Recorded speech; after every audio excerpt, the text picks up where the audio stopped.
warahmatullahi wabarakatuh. Alhamdulillahi rabbil alamin alladzi hadana li hadza wa ma kunna linahtadiya laula an hadana Allah. Asyhadu an la ilaha illallah wahdahu la syarika lah. Asyhadu anna Muhammadan abduhu wa rasuluhu la nabiyya ba'dah. Allahumma shalli wa sallim ala nabiyyina Muhammad wa ala alihi wa ashabihi ajma'in.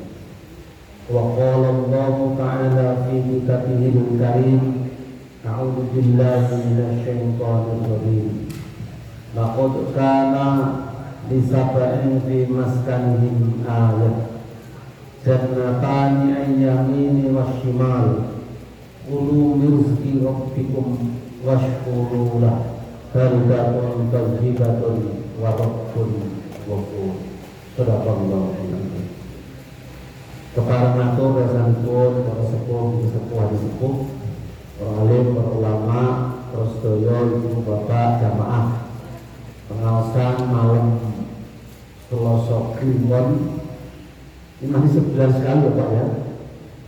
Engkang turut hormatan rahimahullah langsung dasanipun Ustaz Hakim Ibu Rahmanto MPJ dan kehormatan adik-adik sekalian santri Pondok Pesantren Tahfidz Quran Suram 3 itu ya 3 oh 4 ya Suram 4 ya berbahagia. Kalau pakai bahasa Jawa pasti nggak bisa ya bisa ya tahu ya, pokoknya mantuk-mantuk saja. Nanti kalau bingung ya minta diterjemahkan oleh yang mengerti bahasa Jawa. Kalau saya pakai bahasa Indonesia khawatir nanti budak-budak kita yang di belakang juga agak nanti terjemah. Meskipun saya Jawa jadi bingung hasilnya. Lo dulu betul yang Jawi asli. Tapi bersyukur tak akhir. Kapan itu saya ngobrol dengan teman-teman takmir masjid gede Kauman. Kota gede agaknya bisa menjadi model pengembangan kawasan masjid Islam karena diapit oleh dua pondok pesantren.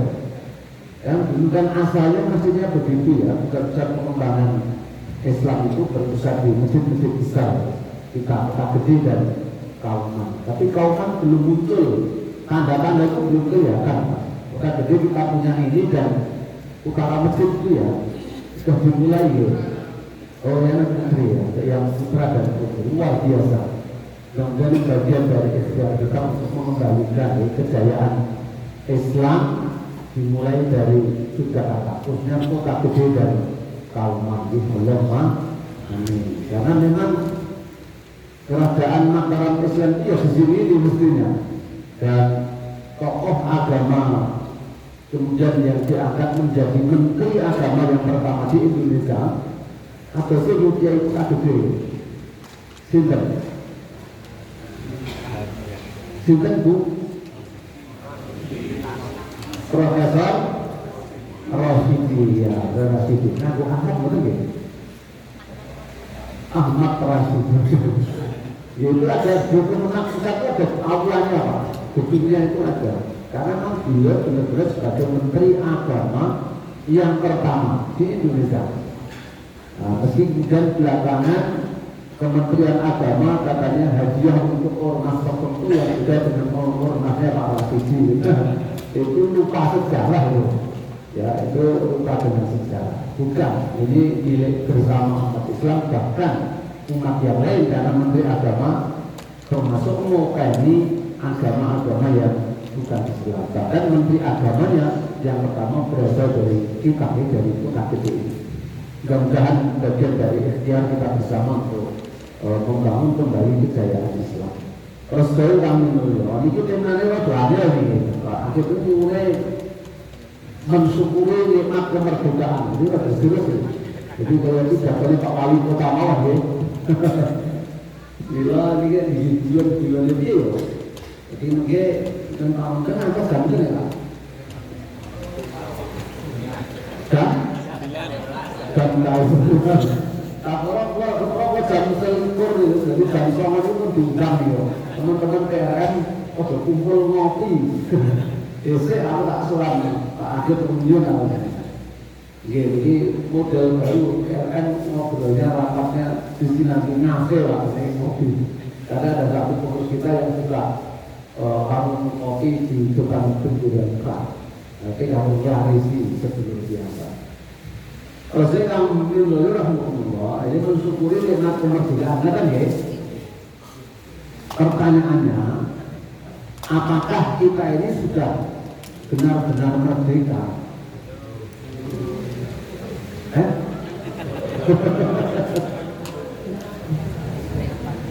Jadi direkam loh ini. Gimana Ibu? Apakah sudah benar-benar merdeka kita ini? Kok belum? Nah kok ini bahwa merayakan hari kemerdekaan itu Kepala baru Pak juga itu ke istana. Iya, memang perspektifnya bisa beda-beda ya, tergantung bagaimana kita melihatnya ya.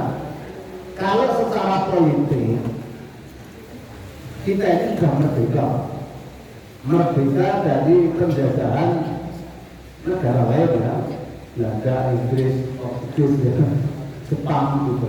Kita secara politik sudah merdeka. Nyatanya proklamasi juga sudah dilaksanakan dan hari ini setiap tahun kita memperingati. Tetapi memang betul, apakah hakikat kemerdekaan itu sudah terjadi pada bangsa kita?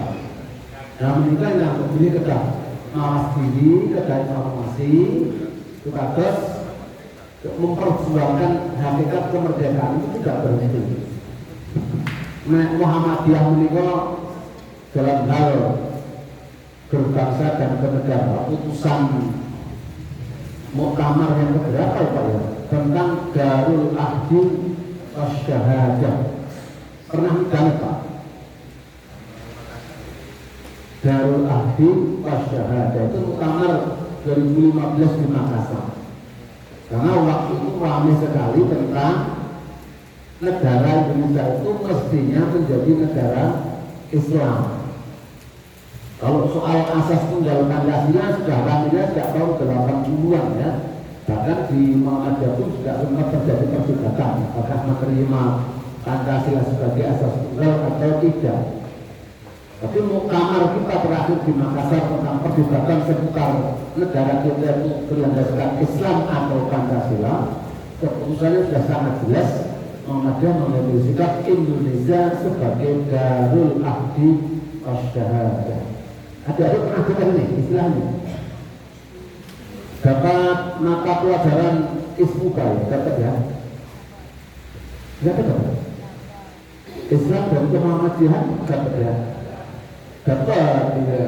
Tapi ini mungkin untuk konsumsi mahasiswa kayaknya ya, atau minimal yang SMA. Ibu-ibu pernah dengar ya? Darul Ahdi Wasyahadah. Pernah belum? Dan itu kurang atur apa itu? Iya, memang kadang-kadang itu Pak Asid ya, putusannya sudah bagus gitu, tapi ke bawahnya tidak sampai. Contoh misalnya, pernah mendengar risalah Islam berkemajuan? Pernah? Kapan? Baru saja, bener. Keren, iya. Mahasiswa saya di Makassar Sarjana UAD itu setiap semester ya ganti-ganti mahasiswa itu kami minta untuk membedah risalah Islam berkemajuan. Itu putusan muktamar kita yang kemarin di Surakarta. Itu bagaimana konsep pengembangan dakwah Islam itu menurut Muhammadiyah. Bagus isinya, bagus. Pernah dikasih. Nanti dibahas betul. Bapak yang mengurus PRN pernah main nggak? Supaya gitu. Oh betul. Dan Mas Ahu pernah baca. Ini problem kita lah. Konsep yang bagus, misalnya Darul Ahdi Wasyahadah, lalu misalnya Islam berkemajuan. Jangan-jangan KHDP gitu dari sama tidak lagi. Oke lagi. Apa KHDP itu? Kenapa Pak? Kok hal-hal ya?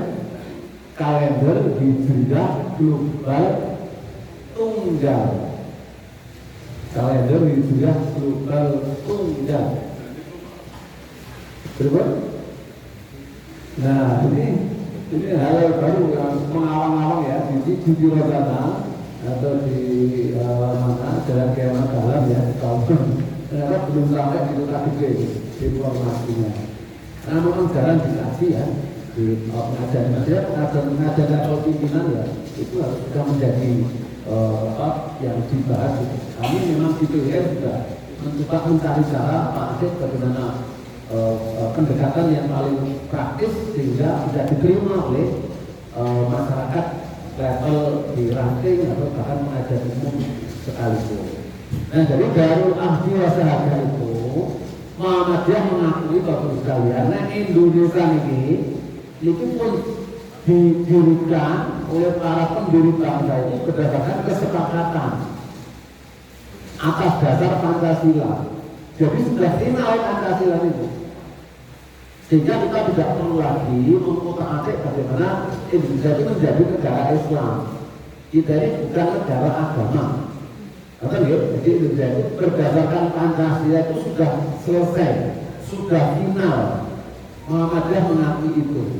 Nah tinggal wasyahadah bagaimana kita ini berperan dalam membangun bangsa ini. Kira-kira di situ Bapak Ibu relevansinya hubungannya dengan bagaimana mensyukuri nikmat kemerdekaan itu. Nah sebelum lebih jauh saya mau cerita surat As-Saba ayat yang ke-15 dan 16. Adik-adik dia nakal. Tadi yang ke-26 itu seharusnya sudah hafal. Yang mana? Apa ya? Nah coba sini dibaca. Spontanitas. Ya. Sini. Ayat yang ke-15 dan 16. Makanya hafal. Dua ayat. Baca dulu.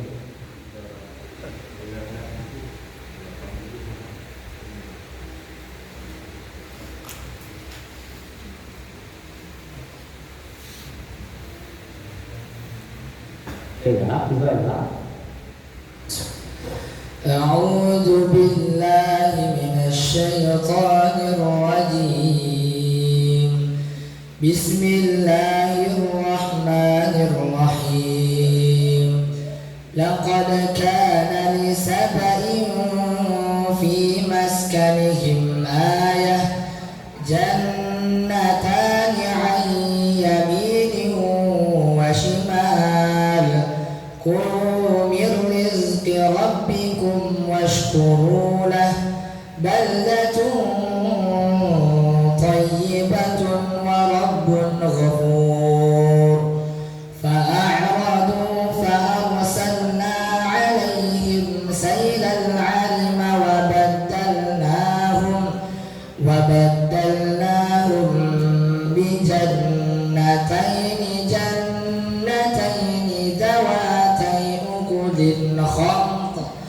ذواتي أكل خمط وأكل من سدر قليل صدق الله العظيم. Ada yang kira-kira dikit gak apa-apa, tapi 100.000.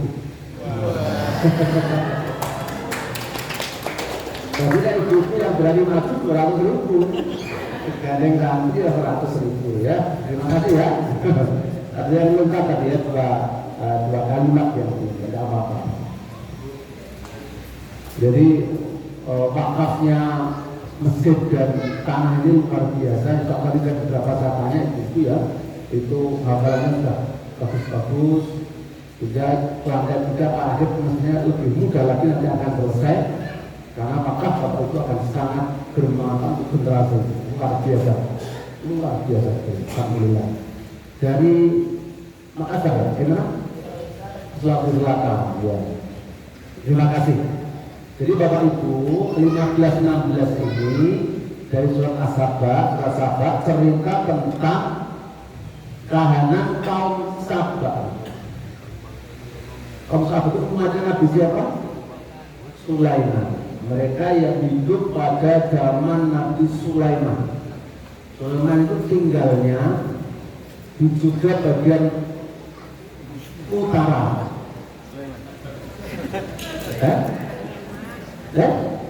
Oh Sulaiman. Sehingga kabupatennya namanya Kabupaten Sulaiman. Maka Candi Borobudur itu katanya milik Nabi Sulaiman karena letaknya di dekat Sulaiman.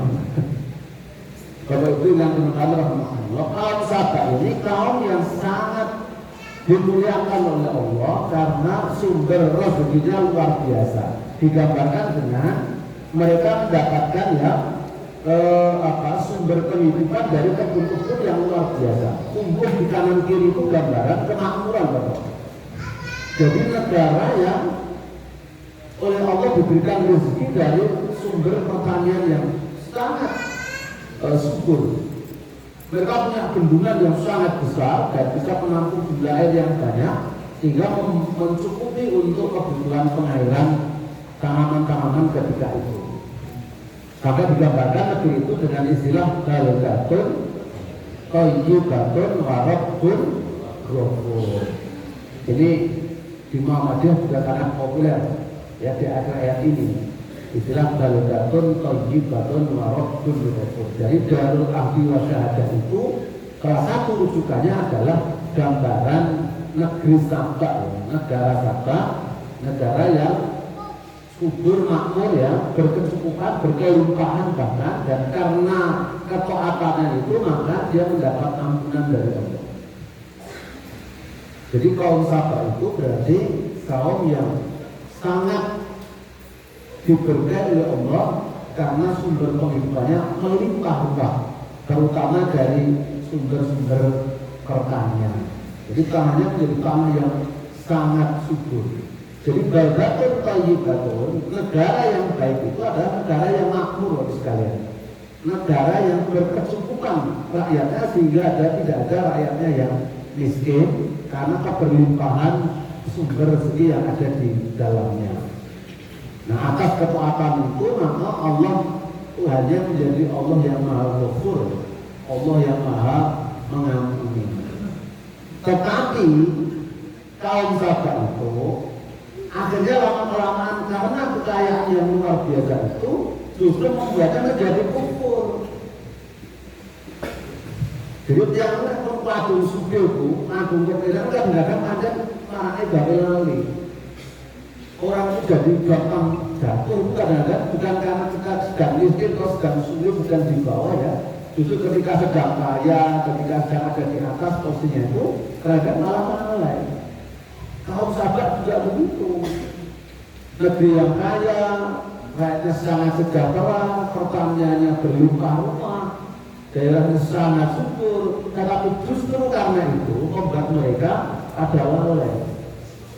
Nah karena di ayat yang ke-16 itu Allah kirimkan banjir bandangnya, digambarkan dengan ini Sailal Al-Arini. Jadi banjir bandang karena bendungan yang dianggapnya sudah kuat tadi, menurut nalar manusia kokoh nggak akan mungkin jebol gitu. Karena kekuatannya memang dibangun yang sangat hebat, tapi karena kehendak Allah kebetulan itu akhirnya hancur ya, jebol.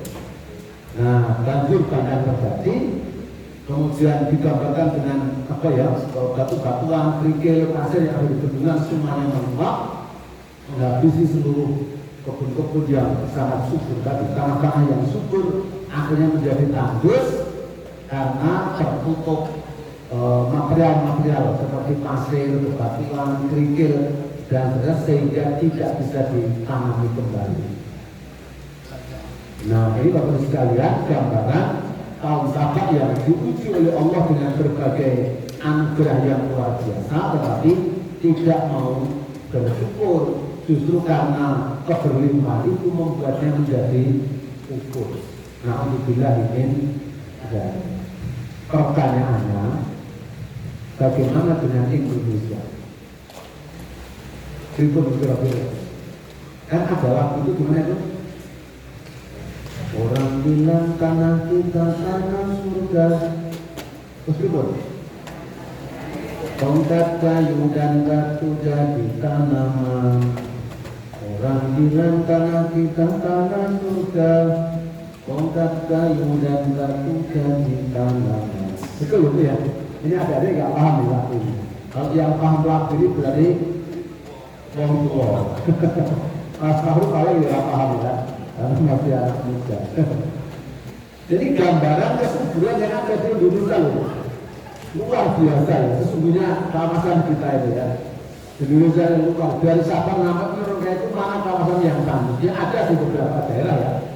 Gunung Kidul sekalipun ada dari Gunung Kidul. Ya ada, oh Rumian itu tandus daerah miskin gitu, Gunung Kidul ya. Ini saya kecil, kan badan saya tumbas toyo itu. Ternyata di bawah pegunungan yang kelihatannya tandus itu ada aliran air yang luar biasa. Kami bangun sumur bor di daerah Patok ke utara, ke selatan Pak, namanya Semoyo dengan PLN Semoyo itu 125 meter Pak dalamnya itu, habisnya 150 juta waktu itu sebelum pandemi. Pas tahun 2020 diresmikan kemudian seminggu kemudian ditutup itu COVID itu 125 meter.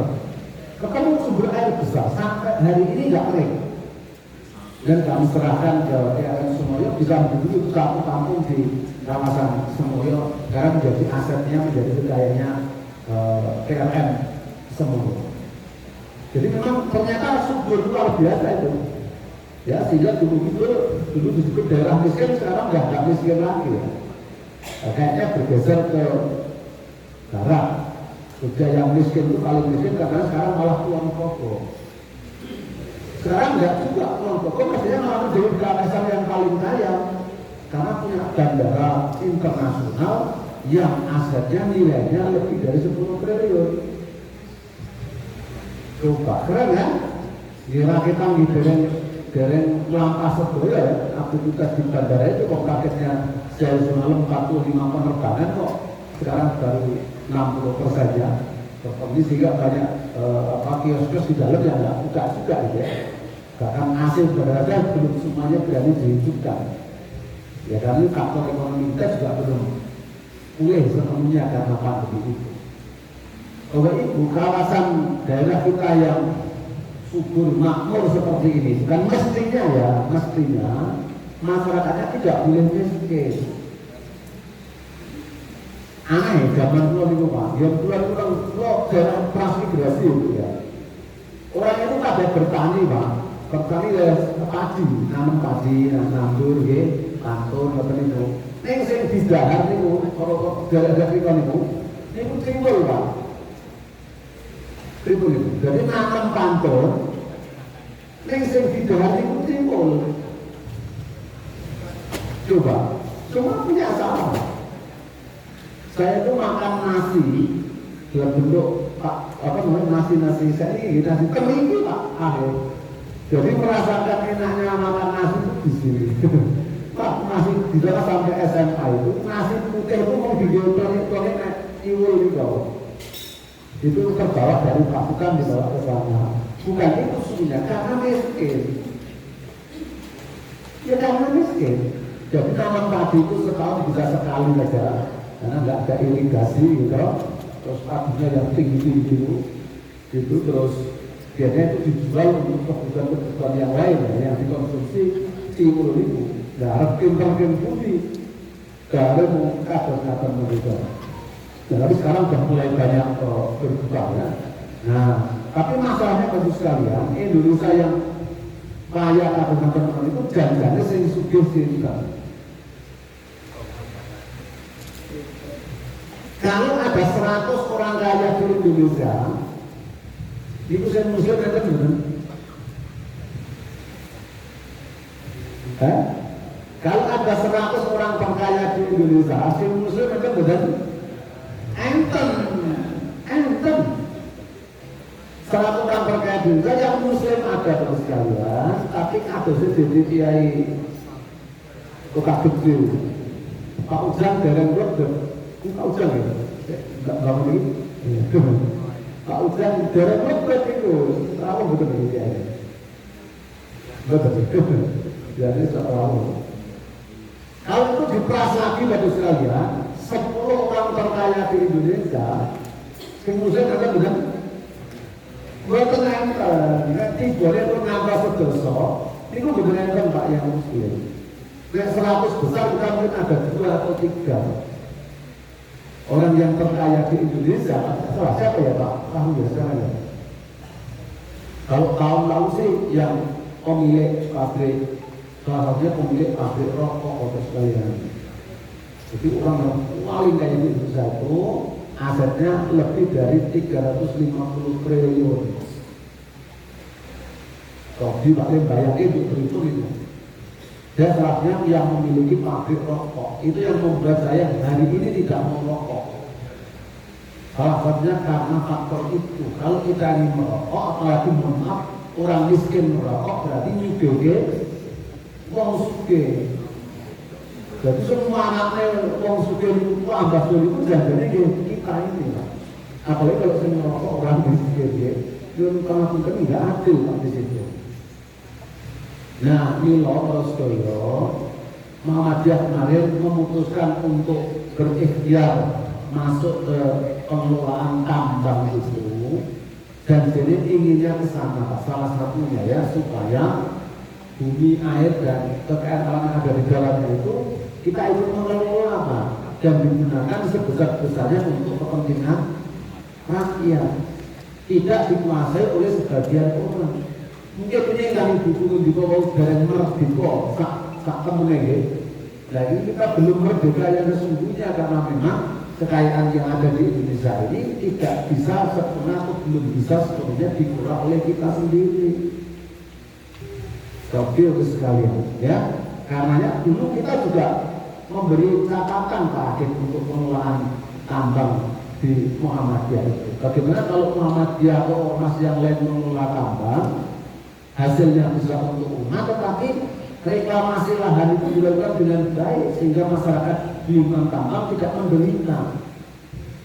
Sekarang ini yang terjadi kan prakteknya kan itu tambangnya dikeruk dan itu tambangnya tinggal lumpuh. Mungkin kalau enggak pencemaran lingkungannya tidak dikelola dengan baik sehingga betul-betul membuat masyarakat jadi korban. Lo nanti Pak ditawaninya bergawe untuk mengelola dana CSF tambang besar Pak di daerah Indonesia Timur sana. Yang bergawe itu semula 2 minggu Pak akhir. 2 minggu kerja itu bayarnya kalau 5 kali kita kerja sebulan di sini. Menggiurkan. Sampai 2 kali ke Jogja ini ketemu saya nawari supaya dana CSF itu dikelola untuk digulirkan kepada masyarakat di lingkungan tambang itu. Jadi saya tidak kerja di tambangnya, tapi kerja mengelola dana sosial tambang itu untuk ngeyem-ngeyemi masyarakat di lingkungan perusahaan tambang itu. Menarik. Saya bolak-balik coba cari informasi, terus kalian sama itu. Kesimpulan saya tidak. Ternyata 3 bulan dari saya penolakan itu tambang ini betul-betul diprotes habis-habisan oleh masyarakat bahkan dunia internasional karena limbah tambangnya mencemari lingkungan yang luar biasa sehingga membuat air laut bahkan di sekitarnya itu bermasalah. Bahkan berperkara secara internasional tahun berapa ya 2013 2014 oke sudah lama sekali. Nah sekali lagi untuk biar menikah ingin dapat catatan kita sehingga Indonesia ini secara hakikat mungkin belum betul-betul merdeka karena faktanya kita masih dipengaruhi kebijakan oleh pihak-pihak di luar Indonesia. Alhamdulillah dengan presiden yang sekarang kok ketoknya rodo meyakinkan ya ketoknya ya. Presiden ini, presiden ini gitu Pak. Wah betul kali nyebut gitu. Iya, presiden meyakinkan. Terus percaya lah ya dari kapasitas ya kemampuan isinya yang luar biasa ya ketangguhan beliau. Dan itu saya malah tambah sehat Pak Presiden. Dan dulu kita khawatir ya, khawatir yang ikut sepuh untuk terus gampang loro-loro. Kita Karena passionnya di situ. Lihat. Indonesia menjadi sangat diperhatikan internasional karena kapasitas kepala negaranya luar biasa. Kita dari itu. Hanya memang Bapak Ibu yang dirahmati Allah. Kalau kita kembali ke bagaimana mestinya negara ini diatur ya. Nah ini kan banyak hal yang perlu dipahami bersama bahwa terjadi kondisi hari ini kan sebenarnya memang masih ada kaitannya dengan tahun-tahun sebelumnya ya atau periode-periode sebelumnya. Itu juga tidak mudah untuk sekalian ya.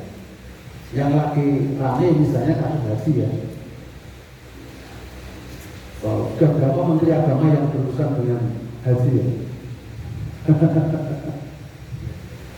Kan modern juga itu anunya orang kita loh, apa namanya, dirjennya itu teman saya itu yang 2 tahun Ramadan tahun lalu atau tahun lalu itu ngajak ngopi di SN Tower Pak Imam. Ya mudah-mudahan ya beliau kalau diselamatkan ya dari kasus haji ini luar biasa itu Bapak Ibu sekalian.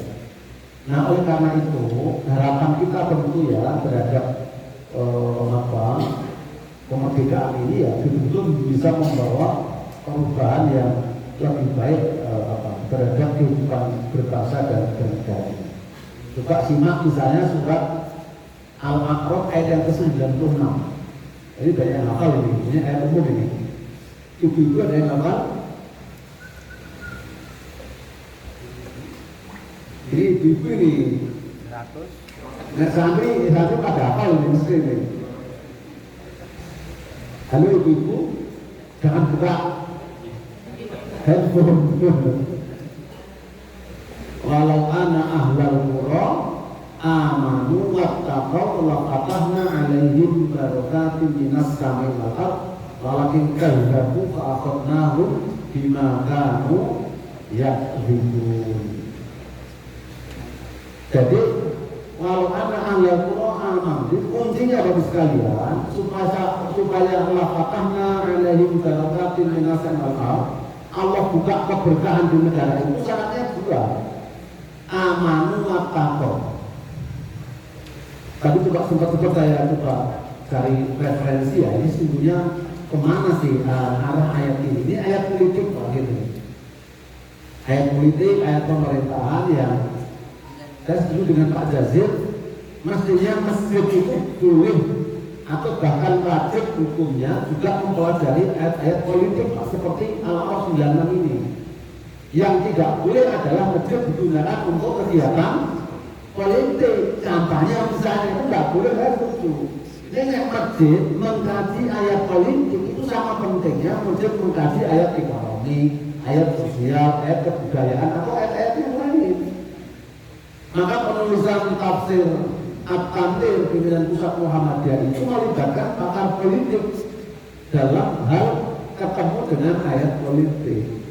Melibatkan yang ahli fisika ketika memahami ayat-ayat fisika, melibatkan ekonom ketika berjumpa dengan ayat-ayat tentang ekonomi.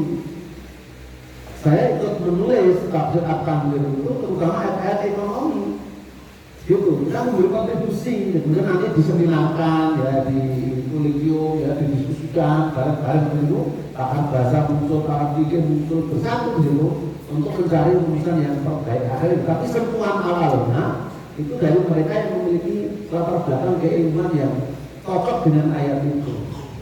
Nah, bila kalau kita bicara 96 Al-A'raf ini ayat politik, nek sik nerjemahke Pak Bambang Cipto Al-Madhun itu mestinya lebih menarik ini, gitu.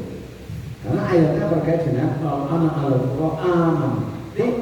Iman itu bagi mungkin ya tauhid Pak, ya betul-betul keimanan. Jadi para pemimpin bangsa ini yang beragama Islam mestinya itu bangunan imannya harus kokoh dulu Pak.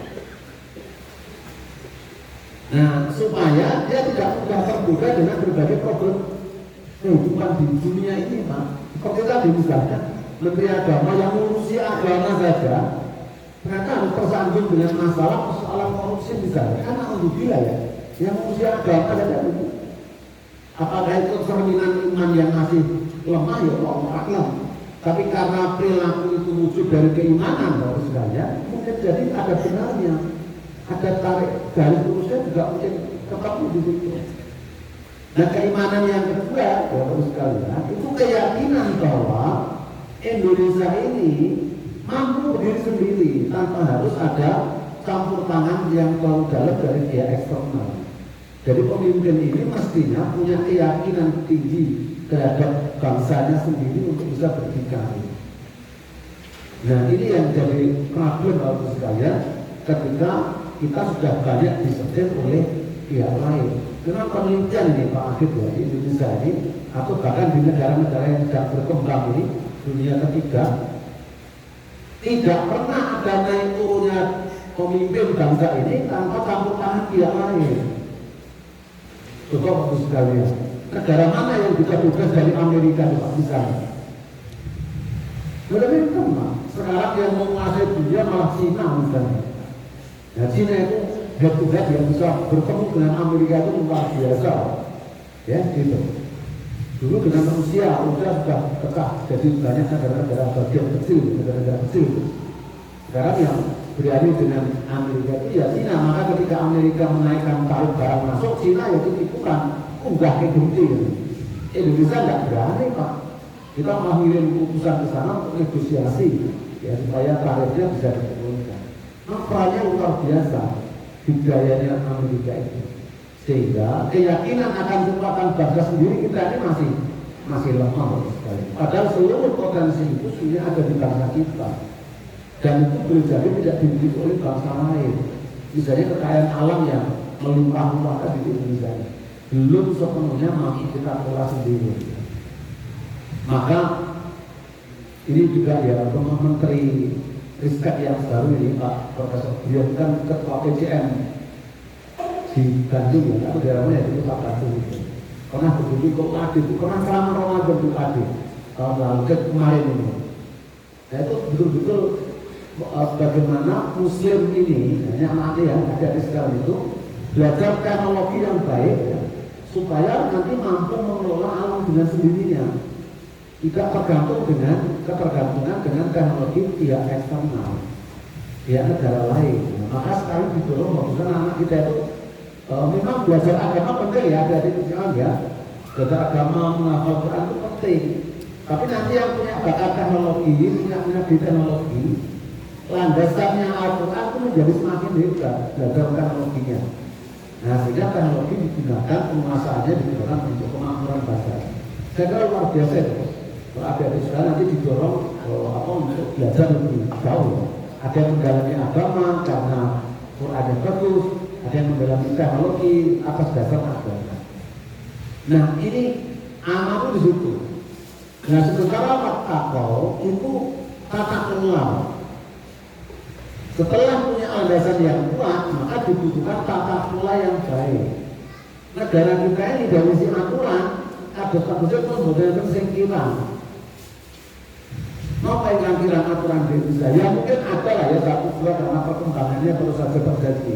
Tetapi yang terpenting sebenarnya adalah bagaimana bisa menerapkan tata kelola itu dengan sebaik-baiknya. Nah, ini pelengkap aturan kan ampun perhitungan dan pun yang tidak akan bagi sekalian. Nah, kalau bicara Islam kan juga ke sana kan. Islam kita juga sebenarnya sudah sangat sempurna ya. Al-yawma akmaltu lakum dinakum ta'am alaikum nikmati wa raditu lakumul Islam kita. Dan Islam yang sempurna itu mestinya menjadi penuntun perilaku kita di dalam berbagai aspek kehidupan, termasuk ketika mengelola negara. Maka takwa itu adalah bagaimana tata kelola dalam kehidupan bernegara, bermasyarakat, ya, berumah tangga, bersosial di lingkungan kita masing-masing misalnya. Bahkan ketika berhubungan dengan di luar makhluk Allah yang namanya manusia. Nah kesadaran ini menjadi penting supaya Muslim menjadi contoh terbaik ya ketika berhadapan dengan situasi apapun. Tidak mudah goyah karena punya keimanan dan selalu berpedoman kepada Al-Quran dan As-Sunnah sebagai bentuk tata kelola mengelola negara maupun masyarakat. Soalnya kan aku ya, akhir ya, ada 9 kalau sekalian, ini pidatonya ya pidato Pak Wali Kota ya. Jadi mudah-mudahan ada manfaat. Mungkin ada yang mau disampaikan Bapak Ibu? Kalau ada yang salah,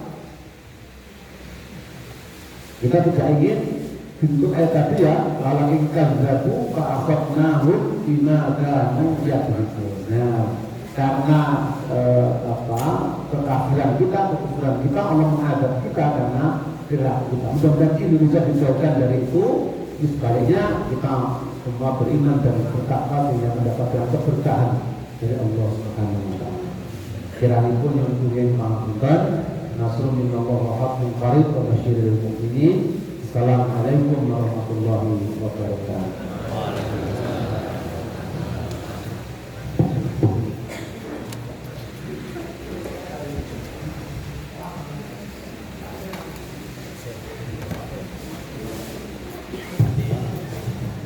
Terima kasih kepada Ustaz Dr. Ridwan SMAG yang telah memberikan tausiahnya pada malam hari ini.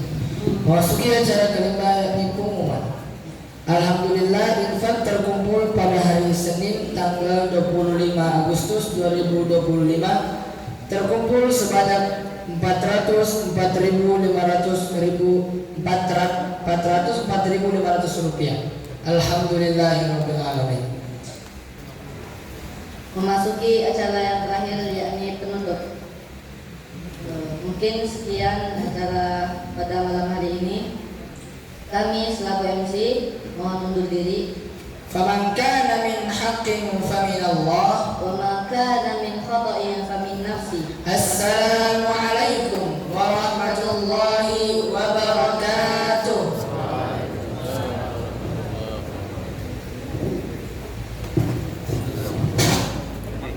Oke.